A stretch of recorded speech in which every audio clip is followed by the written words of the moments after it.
एक घने जंगल में टुनटुनी नाम की चिड़िया अपनी बेटी पिंकी के साथ रहा करती थी। टुनटुनी के पति को गुजरे कई महीने हो चुके थे। जब उसका पति खेत में काम कर रहा था तो उसके ऊपर बिजली गिर गई थी। उस दिन के बाद से जब भी बिजली चमकती थी टूनी चिड़िया डर जाती थी। एक दिन बहुत तेज बिजली कड़कती है। टूनी चिड़िया डर जाती है। हे भगवान, आज तो आसमान में काले काले बादल छाए हैं। आज तो लगता है बहुत तेज बारिश होगी। मैंने तो अपने घोंसले की मरम्मत भी नहीं की है।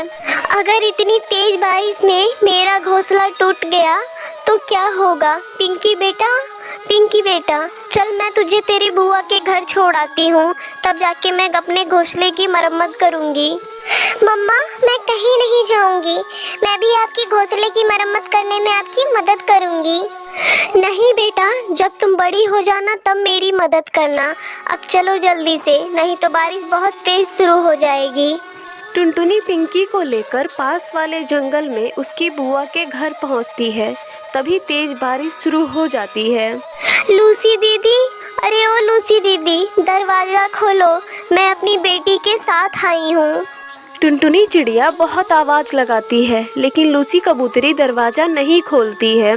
तभी टुनटुनी की नज़र उसके दरवाजे पर पड़ती है। उस पर लॉक लगा था। मैं भी कितनी मूर्ख हूँ, दरवाजे पर ताला लगा हुआ है और मैं पागलों की तरह तेरी बुआ को आवाज़ दे रही हूँ। फिर वो दोनों माँ बेटी वापस जाने लगती हैं। तभी रास्ते में बहुत तेज बारिश शुरू हो जाती है और बहुत तेज बिजली भी चमकने लगती है। तभी वो पास वाले घर में जाती हैं। वो घर कालू कौवे का था। अरे कोई है, दरवाज़ा खोलो, मुझे बारिश रुकने तक थोड़ी सी अपने घर में जगह दे दो। कालू जी, जरा बाहर जाकर देखो तो इतनी तेज बारिश में कौन है। कालू कौवा दरवाज़ा खोलकर देखता है और अपनी पत्नी से कहता है, सुंदरी जी, एक चिड़िया है, बारिश रुकने तक थोड़ी सी जगह मांग रही है, क्या कह रही हो? कालू जी रुको, मैं देखती हूँ इतनी बारिश में कौन कमबख्त आया है। क्या है चिड़िया, मैं किसी अनजान को अपने घर में जगह नहीं देती हूँ, लेकिन तुम्हारी छोटी सी बेटी पर तरस खाकर तुम्हें जगह दे रही हूँ, लेकिन तुम्हें उसके लिए किराया देना होगा। ठीक है बहन, ये मेरे पास भोजन की पोटली है, इसे आप ले लें और बारिश रुकने तक मुझे थोड़ी सी जगह दे दें। सुंदरी कौवी भोजन की पोटली लेकर उन दोनों माँ बेटी को अपने घर में रहने के लिए थोड़ी सी जगह दे देती है। हे भगवान, किसी तरह ये बारिश रुक जाए। जैसे तैसे करके वो दोनों माँ बेटी सो जाती हैं। सुबह को सुंदरी कौवी टुनटुनी चिड़िया के पास आती है और कहती है, ए चिड़िया, जल्दी उठो और अपनी बेटी को लेकर यहाँ से जाओ। लेकिन सुंदरी बहन, बारिश अभी रुकी नहीं है और इतनी तेज बारिश में अपनी बेटी को लेकर मैं कहाँ जाऊँ? ठीक है, तब आज का किराया दो, तब मेरे घर पर रहो। पर सुंदरी बहन, मेरे पास तो देने के लिए अब कुछ भी नहीं है। तो फिर दफा हो जाओ यहाँ से, ये कोई अनाथालय नहीं है। सुंदरी कौवी उन दोनों माँ बेटी को अपने घर से निकाल देती है और बहुत तेज बारिश हो रही थी। तभी वहाँ पर हरी तोती आती है और उन्हें अपने घर ले जाती है। हरी तोती का घर लकड़ी का था और वो बहुत ही ज़्यादा मजबूत और बड़ा था। टुनटुनी बहन, मैं इस लकड़ी के घर में अकेली रहती हूँ, आप भी इस घर में रह सकती हैं, मैं आपसे कोई किराया नहीं लूँगी। उस दिन से टुनटुनी चिड़िया हरी तोती के लकड़ी के घर में अपनी बेटी के साथ खुशी खुशी से रहने लगती है। हिमाचल के जंगल में एक टुनटुनी चिड़िया अपनी सास सुंदरी के साथ रहती थी। एक दिन वो अपने सास से कहती है, माँ जी, टूनी के पापा को गुजरे 6 महीने हो चुके हैं। आज तक जैसे तैसे करके मैंने घर चलाया, लेकिन अब घर चलाना बहुत मुश्किल हो रहा है। अरे करमजली, मेरे घर की ये दुर्दशा तेरे ही कारण है। ना तूने मेरे बेटे से झगड़ा किया होता, ना मेरे बेटे ने जहर खाया होता। माँ जी, किस पति पत्नी के बीच में झगड़ा नहीं होता, पर मुझे क्या पता था कि वो जहर खा लेंगे। माँ जी, मेरी बेटी कई दिनों से भूखी है, मैंने उसे कई दिनों से एक वक्त का ही खाना दिया है। उन्होंने मरने से पहले मेरे और मेरी बेटी के बारे में भी नहीं सोचा। आप कहें तो मैं कहीं घर में जाकर काम कर लूँ किसी के।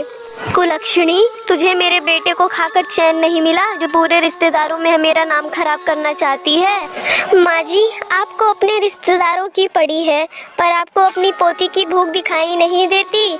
मैं कल से खेत में काम करने जाऊंगी, आप अपनी पोती का ध्यान रख लेना। कैसे करेगी तू खेती? कभी तूने खेत में काम किया है? माँ जी, आप चिंता मत करिए, मैं धीरे धीरे सब सीख जाऊंगी। टुनटुनी अपने खेत में जाकर काम करने लगती है। तभी वहाँ पर एक साधु महाराज आते हैं। आइए आइए साधु महाराज, मैं आपकी क्या सेवा कर सकती हूँ? बिटिया, तुम्हें खेत में काम करता देख मैं तुम्हारे पास चला आया। मुझे बहुत जोरों की प्यास लगी है, मेरा गला सूख रहा है। क्या तुम मुझे थोड़ा पानी पिला सकती हो? बाबा, ये लीजिए, पानी पी लीजिए। मेरे पास ये सूखी रोटी और पानी है, आप इसे खाकर पानी पी लीजिए। मेरी माँ कहती थी किसी को कभी खाली हाथ नहीं भेजते हैं। फिर वो साधु रोटी खाकर पानी पी लेता है। बिटिया, तूने मेरी प्यास बुझाई है, मैं तुझे कुछ देना चाहता हूँ। ये ले, केले के बीज हैं, इन्हें अपने खेत में लगा देना, भगवान तेरा भला करेंगे। फिर वो साधु बाबा वहाँ से चला जाता है। साधु बाबा के जाते ही वहाँ पर बबली कबूतरी आती है। अरे टुनटुनी बहू, ये साधु तुमसे क्या कह रहा था? ज़्यादा इन साधुओं पर विश्वास मत करना, ये लोग मूर्ख बनाकर लूट लेते हैं। ऐसी कोई बात नहीं है काकी, साधु बाबा को प्यास लगी थी, वो पानी पीकर गए हैं और ये जाते जाते मुझे केले के बीज दे गए हैं। अरे टुनटुनी बहू, तू कहाँ इस खेती के चक्कर में पड़ रही है?